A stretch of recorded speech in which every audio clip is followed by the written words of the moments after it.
Olá a todos, aqui quem fala é o professor Caio Augusto e dando continuidade ao nosso curso de Sociologia, chegamos, é claro, na aula de número 8, que vai tratar também de um grande autor, um clássico dos clássicos, que é o Walter Benjamin, né? Não podemos passar por um curso de Sociologia sem nos dedicar um pouquinho a entender e a estudar a obra e o pensamento de Walter Benjamin. Como sempre, seguindo aqui a nossa tradição, vamos começar aqui com o roteirinho da nossa aula, vamos falar um pouquinho da vida e da obra dele, lembrando sempre que a gente fala da vida e da obra, a gente quer mais entender o contexto histórico onde ele nasceu, o que estava acontecendo no mundo, do que com quem ele casou, quantos filhos ele teve, etc. A gente vai trabalhar uma obra do Walter Benjamin chamada Obra de Arte e Sua Reprodutividade Técnica, que ele dialoga bastante com o conceito do Adorno de indústria cultural. Depois a gente vai ver um pouquinho das teses sobre o conceito de história, porque o Walter Benjamin também trouxe contribuições à historiografia e à teoria da história.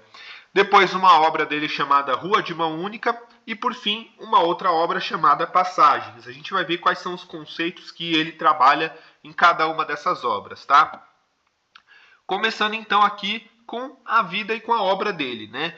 O Walter Benjamin, ele nasceu em Berlim, ou seja, ele é um alemão, né? Ali nascido no ano de 1892, uma Alemanha já unificada e que estava despontando como potência econômica, potência política, potência industrial e que iria incomodar muito outros países. Não à toa, em 1914, inicia-se um conflito mundial, tá? E ele falece em 26 de setembro de 1940, na Espanha. Ele falece na Espanha porque ele também é um refugiado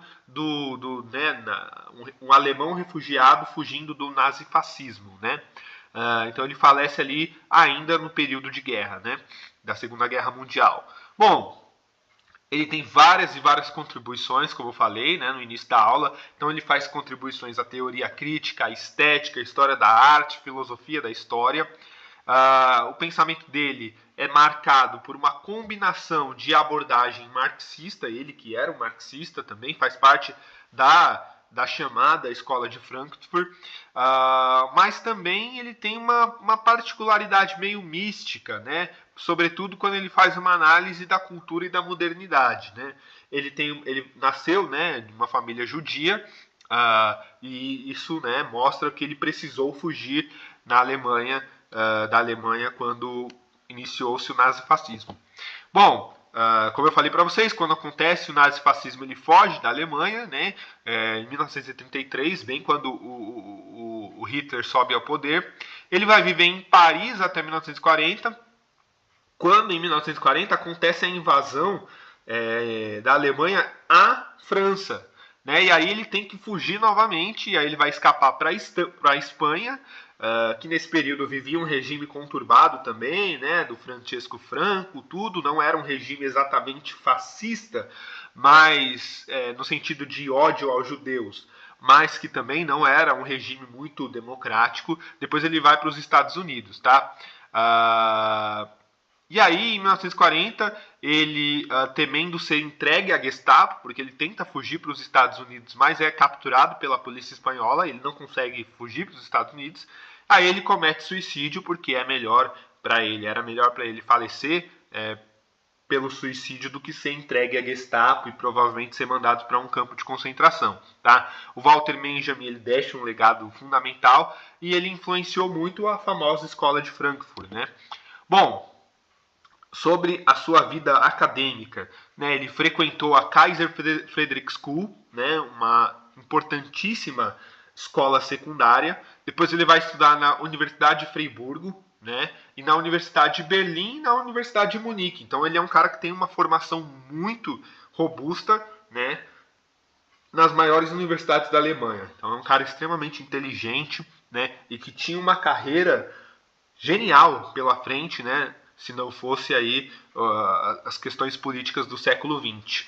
Bom, suas principais obras são a obra de arte na era da sua reprodutividade técnica, que a gente vai analisar, tese sobre o conceito de história, que ele publica em 1940, e é muito interessante a gente pensar aqui, uma pequena anedota, que em 1940, 1941, Um autor também está escrevendo sobre história, refugiado também, preso pelos nazistas, que é o Mark Bloch, historiador muito famoso da Escola dos Análises, que vai publicar, que vai escrever, né? Ele não vai publicar, vai ser publicado póstumamente aquela maravilhosa obra chamada Apologia da História, o Ofício do Historiador, que ele escreve numa prisão, né, ele que era judeu e estava preso pelos nazistas. Então é interessante como, né, há uma intelectualidade que escreve ali criticando a ascensão do nazifascismo durante, né, a própria Segunda Guerra Mundial. E ele vai também escrever um texto chamado Origem do Drama Barroco Alemão, né, publicado ali em 28.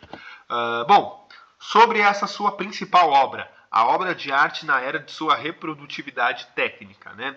Essa é uma das principais contribuições dele, publicada ali em 1936, e que discute a natureza da reprodução em massa das obras de arte e como que essa reprodutividade massiva, né, essa lógica industrial na cultura altera a própria percepção cultural, né? Então ele trabalha muito aqui a ideia do próprio Theodor Adorno de indústria cultural, né? Ele vai trazer ali o conceito de aura, né? Ele vai introduzir esse conceito que ele vai utilizar para descrever a qualidade única de uma obra de arte, que é autenticada pela presença física e histórica, né? A aura é presença única da obra de arte no lugar onde se encontra. Então ele vai falar, olha, uma boa obra de arte, ela tem uma áurea, ela tem uma presença, ela tem um impacto cultural poderoso, né? Portanto, essa obra de arte não pode ter sido reproduzida de forma massiva, e sim de forma artesanal, né? E aí, com a reprodutividade técnica, essa aura, né, que ele está usando a aura para descrever um conceito um tanto quanto metafísico, né, ela vai se perdendo. É como se a aura fosse a alma da obra de arte. As obras de artes que são produzidas pelo artista sem a lógica do capital, sem a lógica capitalista de reprodução e de comercialização, ela possui uma alma, ela possui ali um plus a mais que uma obra produzida de forma industrial não tem, né? Se perde totalmente. Ele vai dizer aqui, né, no texto dele, o que se perde na reprodução é a aura da obra de arte. Vamos traduzir aqui por alma, né? Esse fenômeno é sintomático de uma percepção cujas formas sensoriais são alteradas pelas novas técnicas, né? Ele está num contexto de surgimento de uma nova tecnologia. Aqui o cinema já era bastante difundido pelo mundo, mas o cinema começava a ganhar um quê de indústria dos anos 40, dos anos 50, né? A famosa indústria de Hollywood, etc e tal, né? E aí ele vai colocar uma solução, né? A solução é a democratização da arte, né? A reprodução técnica democratizada, a reprodução técnica, ela democratiza o acesso à arte, permitindo que mais pessoas possam experienciá-la. No entanto, essa democratização também leva a uma mudança na função da arte de ritualística para política, né? Então é interessante, ao passo que você tem ali uma democratização da arte, você também tem uma perda do significado dessa arte. Eu acho que a gente pode fazer um paralelo aqui com o poder da internet, né? E da produção de conteúdos na internet, né? A produção de conteúdos na internet, a internet possibilitou, ela democratizou o acesso à comunicação. Hoje qualquer pessoa pode se comunicar pela internet, basta ter um celular, uma câmera e uma rede social, e essa pessoa pode alcançar milhões de pessoas, muitas vezes sem nem precisar de um investimento muito alto. Porém, você perde a essência, você perde o caráter artístico daquilo, né? Há uma coisa a se pensar aí nessa crítica, mais ou menos nessa linha que a crítica do Walter Benjamin segue, uma crítica bem interessante, né?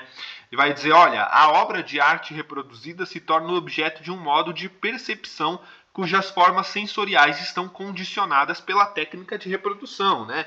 Então ele vai mais ou menos nessa linha, a crítica dele segue por esse fio, né? Um outro tema que ele aborda nas suas obras é o tema dos conceitos de história, as teses sobre o conceito de história. É um livro que ele publica ali por volta de 1940, né? E ele vai fazer uma pesada crítica a uma história tradicional. A gente precisa lembrar que nas correntes de pensamento da historiografia, nós temos ali uma historiografia do século XIX, início do século XX. A gente tem duas grandes correntes, basicamente, né? Você tem o positivismo e a escola metódica do Augusto Comte, que é aquela perspectiva mais tradicional da história, uma história feita das grandes personalidades, dos grandes nomes da história, uma história muito mais descritiva do que analítica, né, e menos reflexiva. E nós temos a perspectiva marxista de história, né, do século XIX. No início do século XX começam-se a surgir outras correntes de pensamento historiográfico, sobretudo a partir da escola dos análises, com Lucien Febvre e Marc Bloch, dois grandes autores fundamentais. Marc Bloch, que eu mencionei aqui no início dessa aula. E o Walter Benjamin traz uma contribuição também a essa nova perspectiva, né? Pensando uma história não mais das grandes personalidades, mas uma história de baixo, né? Uma história do povo, da população, uma história que abre o seu leque de possibilidades de fontes, porque a história metódica não levava muito em consideração as fontes materiais, né? A escola dos análises já abre essa perspectiva. Então o Walter Benjamin contribui bastante com isso, né? Ele faz uma crítica severa àquela famosa história progressista, que é uma história positivista, de progresso, a ideia de que a humanidade e a civilização vai progredindo, né? Como se fosse uma linha reta. E ele vê a história muito mais com uma ideia de ciclos, né? Uma série de interrupções e catástrofes, né? Ciclos que se repetem, né? Momentos de abundância e momentos de terror, enfim. E ele vê muito disso no próprio contexto histórico que ele está vivendo, que é um momento de terror para ele, mas que ele enxerga, ainda que ele não tenha vivido, ele enxerga que esse momento de terror será superado, né? Que o nazismo e o fascismo serão derrotados e que nós teremos um tempo de paz esse que depois vai ser interrompido por outro tempo de catástrofe, né? E aí ele enxerga a história muito mais como ciclos do que como uma linha reta de progresso. Até porque ele não tem como enxergar progresso na história, uma vez que ele está vivendo um momento de retrocesso, né? Um momento na qual os direitos humanos estão sendo jogados no lixo e na qual você tem a perseguição sistemática e genocídios a várias populações, sem falar de uma das mais mortíferas guerras que nós temos, que é a Segunda Guerra Mundial, né? Então ele não consegue enxergar a história como uma linha reta na qual o ser humano sempre vai progredindo, né? Então ele prefere muito mais enxergar essa história cíclica, né? É uma crítica muito interessante, né? Fruto do contexto da época. Ele vai dizer, né? A história é um objeto de construção, né? Cujo lugar não é o tempo homogêneo e vazio, mas um tempo saturado de ágoras. Ele utiliza aqui o termo ágora, que vem da cultura grega, tá? E ele vai introduzir o conceito de anjo da história, né? Muito inspirado por um quadro chamado Ângelos Novos, né? De Paul Klee. O Benjamin ele vai apresentar a figura do anjo da história que vê o passado como uma série de ruínas e desastres acumulados. Ele tem uma perspectiva bastante pessimista da história, né? Talvez bebendo muito ali na fonte de Schopenhauer e de Nietzsche, né? Um trecho significativo que ele vai escrever é: o anjo da história deve ter este aspecto. Seu rosto está voltado para o passado, onde nós percebemos uma cadeia de acontecimentos. Ele vê uma única catástrofe incessantemente amontoada, destroços sobre destroços, e os lança aos seus pés. Poderosa, né? Uma frase, uma citação marcante, né? Ele vai propor então a história como resgate, né? Que o papel do historiador é resgatar e redimir os momentos esquecidos do passado, dando voz a vítimas da história. Novamente, uma perspectiva que dialoga muito com a escola dos análises, que é essa história de baixo, essa história do povo, essa história dos oprimidos, essa história daqueles que em tese não são os grandes heróis da história. Então, ao invés de eu falar de um rei, né, e de como esse rei conquistou vários territórios, eu falo dos soldados que lutaram por esse rei, eu falo dos camponeses que trabalharam para que esse rei conquistasse os territórios, né? Então digamos assim, eu valorizo, essa é a palavra que eu estava tentando encontrar, eu valorizo muito mais a população, o povo, os oprimidos, do que os grandes nomes da história, né? Dialoga muito com a escola dos análises. Rua de Mão Única é uma obra também fenomenal, né, dele, na qual vai explorar, né, fragmentos ali que exploram a vida urbana moderna, né, essa vida urbana capitalista dos anos 40, dos anos 50, né, embora ele não viveu nos anos 50. Ele vai, né, trabalhar a ideia do Flaneur, que é um observador urbano que vagueia pelas ruas da cidade, absorvendo e interpretando a vida moderna, muito naquela perspectiva que nós vemos, por exemplo, no século XIX, de como que a Revolução Industrial e o desenvolvimento do sistema capitalista modificou o cotidiano das pessoas, né? Então ele faz essa brincadeira como um sujeito que anda nas ruas à noite, observando e interpretando a vida moderna. Né? Ele vai dizer, olha, a vida nas grandes cidades é um gigantesco laboratório para observação dos indivíduos, né? Bebe muito aqui do Max Weber, bebe muito aqui do Emile Durkheim, né? De entender a sociedade como um objeto de pesquisa, o próprio Augusto Comte. O Flaunir é aquele que examina esse laboratório em busca de novos conhecimentos, entendendo a sociedade como um objeto de estudo da sociologia, né? E ele faz, obviamente, uma crítica à modernidade, né? Criticando a alienação, a mercantilização que acompanha a alienação, a modernidade urbana, né? Enfim, essa nova vida cotidiana marcada por essa reprodução do capital. Lembrando que a escola de Frankfurt tem um viés bastante marxista, né? E por fim, né, ele trabalha bastante ali o livro das passagens, né, que é uma obra inacabada, na qual ele analisa galerias comerciais de Paris como metáforas da modernidade. Aqui ele tem uma perspectiva um pouco mais metafísica, né? Ele vê as passagens como espaços que simbolizam a mercantilização da vida urbana, né? Essas galerias são cobertas de luxo, das mercadorias que são exibidas, enfim, seria interessante até ele analisar a questão dos shoppings, né? Seria muito bacana.